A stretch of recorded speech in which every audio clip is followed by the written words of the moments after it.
पत्रकार मित्रों, हमने किसी का अपमान नहीं किया और आज जब विधानसभा मॉनसून सत्र का शुभारंभ हुआ तो राष्ट्रीय गान का जो उच्चारण हुआ उसको हमने सामूहिक रूप से गाया। जो उसकी अवस्था होती है उसके अनुसार हमने अपने आप को पूरा सम्मान दिया। तदोपरांत हमने ऑनरेबल स्पीकर साहब से विनती की कि आप राष्ट्रीय गीत वंदे मातरम जो संपूर्ण रूप से जब कानून के माध्यम से पूरे देश में अब गाया जाएगा उसकी हमें अनुमति दीजिए। हमने शालीनता से अपनी बात रखी, हम अपनी कुर्सियों पे बैठ गए। उसके उपरांत ऑनरेबल स्पीकर साहब ने जिन बातों का जिक्र किया मैं ये कह सकता हूं वो सरासर गलत हैं, क्योंकि हिंदुस्तान की जो पार्लियामेंट है उसने कानून बनाया है। जो हमारा गृह मंत्रालय है उसके द्वारा एसओपी जारी की गई है और जो एक्ट बना है पार्लियामेंट में कानून पारित हुआ उसमें यह कहा गया है कि कोई व्यक्ति हिंदुस्तान का इस तिरंगे की भावना और राष्ट्रीय गीत को लेकर के अपमानित करेगा तो वो इंसल्ट के रूप में 3 साल की सजा का प्रावधान किया गया है। और ये भी कहा गया कि जिस प्रकार के भी महत्वपूर्ण इवेंट होते हैं, अभी 15 अगस्त जो है सभी जगह प्रदेश में मनाया गया, धूमधाम से मनाया गया। मंत्री वहां पर गए थे तो वहां पर राष्ट्रीय गीत का ही और संपूर्ण 6 छंदों को वहां पर उच्चारण हुआ। इसलिए हमने वंदे मातरम की उस भावना को इस माननीय विधानसभा के पटल पर रखना चाहते थे। ये कांग्रेस की कोई जनसभा नहीं है। उनके सीडब्ल्यूसी की बैठक में फैसले हुए होंगे। वो देश के कुछ लोगों को प्रसन्न करने के लिए राष्ट्रगीत सुजलाम सुफलाम मातरम वंदे मातरम का अपमान कर रहे होंगे। वो सीडब्ल्यूसी और कांग्रेस की पार्टी में जो कुछ करते रहें, पर देश की भावना और राष्ट्रीय गीत की इस भावना को अपमानित नहीं कर सकते।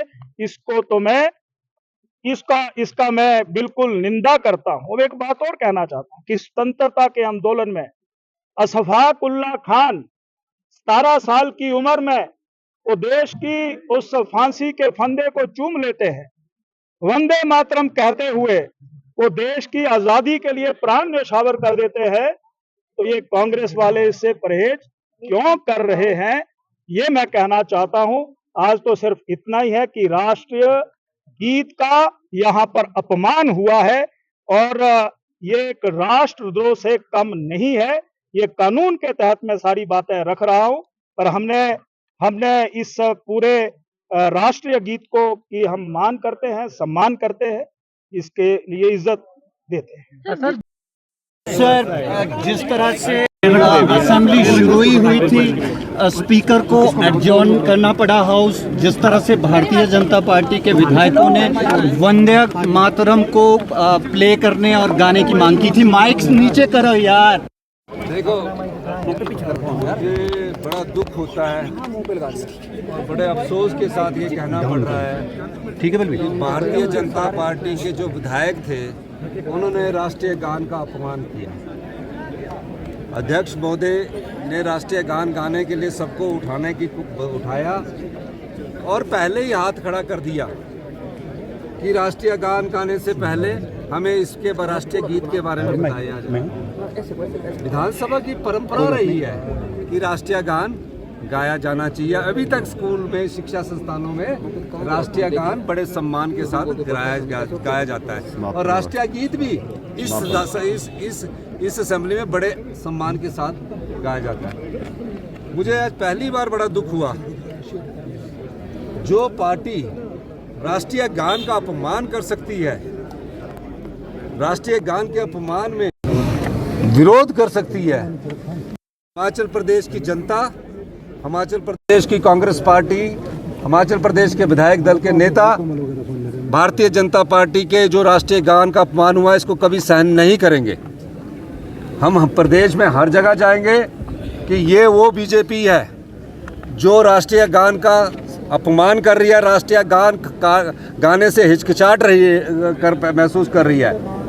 किस बात पर हिचकिचाहट महसूस कर रही है? राष्ट्रीय गीत जो था वो हम हमेशा से गाते थे और अब कानून बन गया है। कानून बन गया तो राष्ट्रीय गीत भी गाएंगे। अध्यक्ष महोदय ने कहा कि राष्ट्रीय गीत जो परंपरा हम गाएंगे, पर बीजेपी ने आज राष्ट्रीय गान का अपमान कर दिया।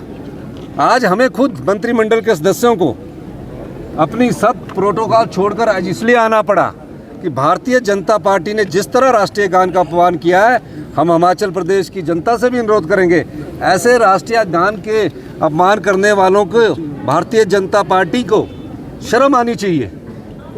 और यही नहीं है, पता नहीं भारतीय जनता पार्टी को क्या हो गया है। हिमाचल की भारतीय जनता पार्टी या तो तालमेल नहीं है, असमंजस में है। अरे राष्ट्रीय गान गाते और बड़े सम्मान के साथ बोलते कि अब आप राष्ट्रीय गीत भी गा दो। कौन मना करता है? कोई मना कर रहा है? ये बड़े अपमान की बात है और मुझे बड़ा दुख होने लगा कि 77-78 साल के समय से जो राष्ट्रीय गान गाते आ रहे थे, आज़ादी के समय प्रधानमंत्री मोदी जी भी गा रहे हैं, हिमाचल प्रदेश की बीजेपी ने आज उसका अपमान किया है। कांग्रेस पार्टी और कांग्रेस विधायक दल इसका पूरा विरोध करता है। सर, देश की जनता के लिए तो राष्ट्रगान और राष्ट्रगीत का सम्मान एक बराबर है, तो ये तुलना क्यों हो रही है राष्ट्रगान और? यस, ये आपने बहुत किया कि ये तुलना क्यों कर रही है? ये तुलने का कोई समय नहीं है। आपके सामने अध्यक्ष जी ने कहा कि हम राष्ट्रीय गीत भी गाएंगे। जब अध्यक्ष जी ने कहा ये तुलना का समय नहीं है, मतलब राजनीति इतनी निचले स्तर पर ले जाओगे जहाँ राष्ट्र का सम्मान नहीं करोगे? क्या राष्ट्र कितने सालों की आज़ादी के बाद देश आज़ाद हुआ? मुगलों ने शासन किया, अंग्रेज़ों ने शासन किया, कांग्रेस पार्टी के नेताओं ने देश की आज़ादी और के लिए अपनी कुर्बानी दी। देश को बनाने की ज़रूरत थी तो श्रीमती इंदिरा गांधी और राजीव गांधी ने इस देश की एकता और अखंडता के लिए अपने प्राणों की बलिदानी दी। और उस समय भी जब से हम राष्ट्रीय गान गाए जाते हैं, तब से राष्ट्रीय गान, आज राष्ट्रीय गान का अपमान करके भारतीय जनता पार्टी ने बहुत बड़ा अपराध किया। इस जनता, हिंदुस्तान की जनता और हिमाचल की जनता इन्हें माफ़ नहीं करेगी। और देखिए, अध्यक्ष महोदय को इतनी ठेस पहुंची कि जिस राष्ट्रीय गान के लिए हम सब खड़े हुए, राष्ट्रीय गान गाया और राष्ट्रीय गीत के बारे में बात करने लगे और जो तुलनात्मक अध्ययन करने के लिए लगे, उन्होंने बोला ये जब देश के हम सब नागरिक हैं, चाहे वो कोई कांग्रेस पार्टी के चाहे बीजेपी के, सब नागरिक है, इस नागरिक के, हम देश के नागरिक हैं। लेकिन ये तुलना करना, ये पहले गाओ वो बाद में गाओ, ये अपमान है।